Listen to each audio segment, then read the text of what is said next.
Oui, bonjour à tous, bienvenue sur ma chaîne Philippe est dans le prix. Alors, comme je vous l'avais dit les années précédentes, et vous pouvez vérifier ce que je vous dis, vous faites un retour en arrière, hein, et vous voyez 2026 repart comme les autres années dans les chaînes d'information ou les chaînes de désinformation sur les grands médias, comme ça peut être malheureusement sur certains réseaux. On va vous envoyer sur des sujets. Alors là, je vais rester sur l'agricole, c'est vrai sur le reste de l'économie. On va vous envoyer sur des sujets. Alors, sur le reste de l'économie, c'est l'importance de la dette, c'est voilà. Donc, on va vous abreuver d'informations. Là, sur l'agricole, comme vous le savez, et vous allez voir, je vous reparlerai du salon, avant le salon, ce qui va se passer, et je vous dirai, moi, ce que je compte faire au niveau du salon. On va vous parler des normes, bien entendu, et vous avez vu qu'ils vont relancer le sujet pour diviser la population et diviser le monde agricole avec la loi du plomb. Alors, la loi du plomb, qu'elle soit implantée ou pas implantée, ça doit être des choix qui doivent être faits qui doivent être prises, des décisions qui doivent être prises par des États souverains dignes de ce nom et savoir si la loi du plomb, elle s'inscrit dans un plus sur le long moyen terme pour la société française ou si elle apporte plus d'inconvénients qu'elle répond aux questions agronomiques, environnementales, agricoles et quel impact elle a en plus ou en moins sur le produit intérieur brut français et sur la vie des agriculteurs et sur la vie des concitoyens. C'est ça la vraie question qui doit être posée.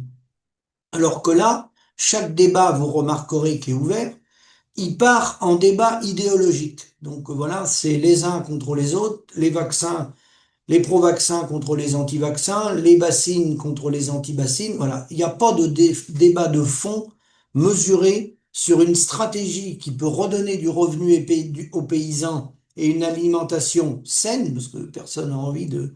Voilà. Et donc pour ça, ben, il y a certains cadres qu'il faut mettre en place. Hein. C'est pas une dictature, mais c'est des cadres, comme il y a un code de la route. Hein. Et il faut encadrer certains slogans qui sont balancés par des gens pour détourner le fond du problème, des mots comme le mot par exemple compétitivité, le mot coût de production, le mot bien-être animal. Il y a beaucoup de mots qui sont utilisés à des fins idéologiques par des partis politiques ou des syndicats. Voilà. Mais qui détournent la vraie question. Alors ma vidéo sera très courte parce que il y a plein de choses à dire.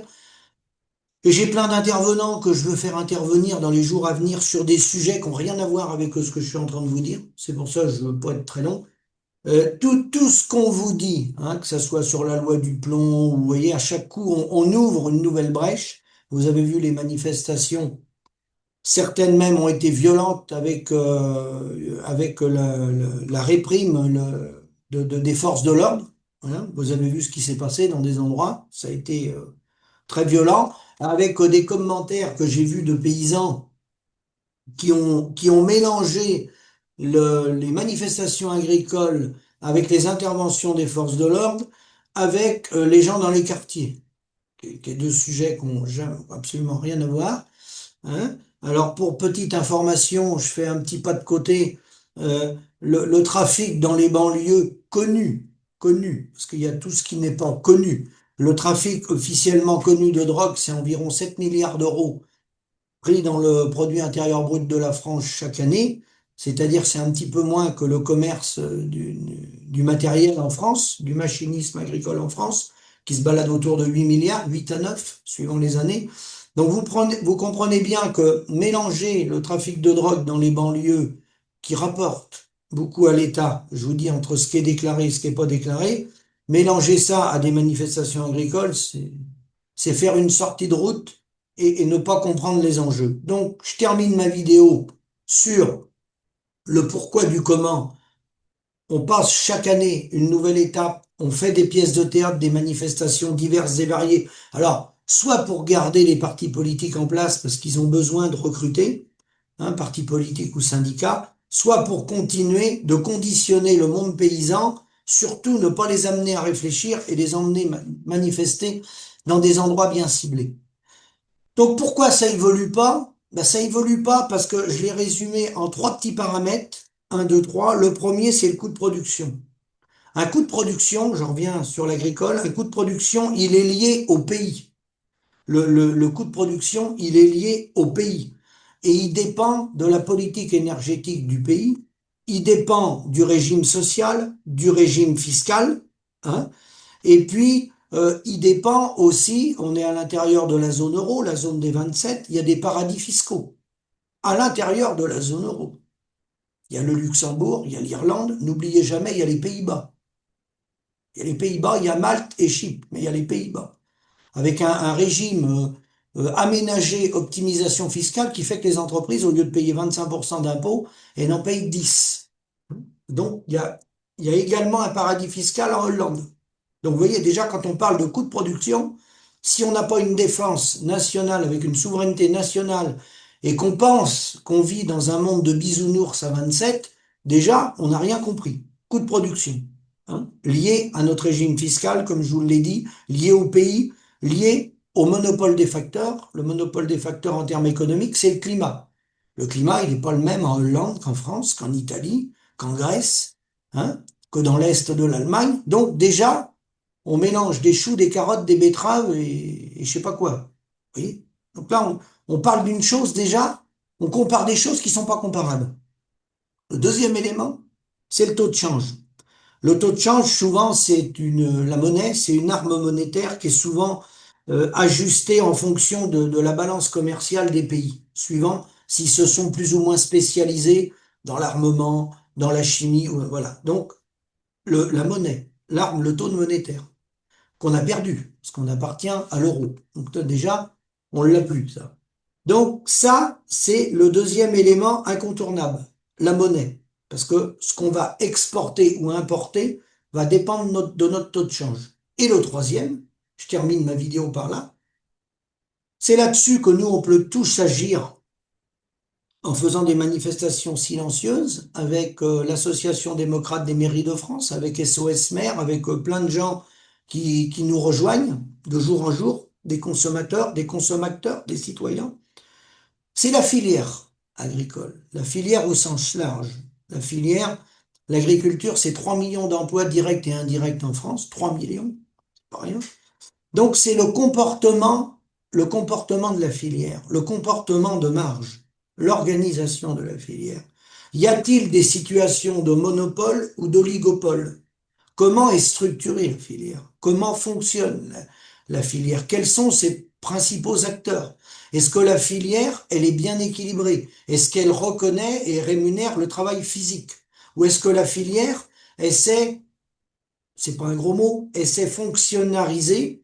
Est-ce que dans cette filière, l'impact du tertiaire a pris trop d'importance dans la filière? C'est un des éléments, pas le seul, c'est un des éléments. Il y a un travail de fond de retoilettage du modèle économique à l'intérieur de nos filières.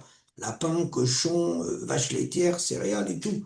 Voilà, pour éviter les oligopoles, les situations d'oligopole, de monopole, qui se créent à cause de la compétition internationale, qui se base sur une compétition mondialisée, alors qu'on a des productions qui sont territorialisées. Donc, tant qu'on n'aura pas remis à plat ces trois éléments-là, on peut aller manifester contre la loi du plomb, on peut aller se faire plaisir, on peut faire une réunion contre les dégâts des gibiers, on peut, voilà, il y a des choses à faire, hein, mais ça, c'est la deuxième fusée de l'étage. La première fusée, le premier étage, hein, qui est déterminant, c'est les trois éléments que je viens de vous dire. Le reste, après, c'est de l'aménagement, bien sûr, il y a des choses à faire, on est d'accord, mais si vous n'avez pas déjà organisé la filière avec un comportement de marge et un fonctionnement qui est mis en adéquation avec les attentes sociétales et la rémunération de la paysannerie qui nourrit la population, la nourriture, la santé, et par son acte d'alimentation, l'entretien des territoires, si vous n'avez pas scellé ça avec une marge adossée à des coûts de production pour des futures générations d'agriculteurs qui voudront ne pas travailler 100 heures par semaine, ne pas courir au boulot, mais travailler normalement pour avoir des familles et avoir un revenu digne de ce nom, hein, en adéquation avec le reste de la société, Si on n'a pas cadré ça, ça ne fonctionnera pas. Et ça peut pas fonctionner. Et derrière en découle tout le problème des reprises d'exploitation, en découle les dérives entre les revenus de l'énergie, les droits de succession. Après, c'est plus qu'un enchaînement de problèmes. Parce que la fondation, elle n'a pas été bien posée au départ. Donc après, à mesure qu'on construit la maison, on a des problèmes à tous les étages. On a des problèmes avec les tuyauteries, on a des problèmes avec le chauffage, les plâtres, la charpente et la couverture. Parce que la fondation de départ des trois trucs que je viens de vous donner, le coût de production lié au pays, le taux de change, la monnaie, et le comportement à l'intérieur de la filière et l'organisation de la filière. Je vous remercie, à bientôt.